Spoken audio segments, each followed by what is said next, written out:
ఎలాగ పెంచుతున్నారు, వాటికి ఫంగస్ రాకుండా ఎలా పెంచుతున్నారు అని అడిగారు. ఈ మైక్రోగ్రీన్స్లో ఎప్పుడైనా మనం పెంచుతాం కదా, నీళ్ళు చాలా తక్కువ వేయాలన్నమాట. మనం సీడ్స్ వేసిన తర్వాత జస్ట్ స్ప్రింకిల్ చేసుకోవాలి, వాటర్ పైపుతో వేయకూడదు. కొంచెం వాటర్ స్ప్రింకిల్ చేసుకోవాలి ఫస్ట్ 2 days.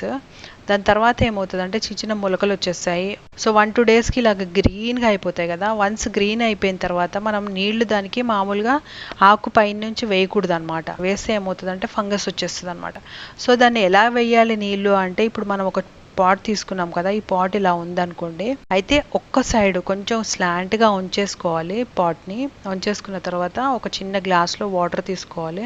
వాటర్ తీసుకొని ఒక్క సైడ్ నుంచి వేస్తూ ఉండాలన్నమాట. వేస్తూ మనము పాట్ని రౌండ్గా తిప్పుతూ ఉండాలన్నమాట. తిప్పితే దానికి అన్ని వేర్లకు కూడా వాటర్ తగిలిపోతుంది అనమాట. తగిలిన తర్వాత మళ్ళీ మనం స్ట్రైట్గా చేసేస్తే ఆ వాటర్ అంతా కిందకి సీప్ అయిపోతుంది.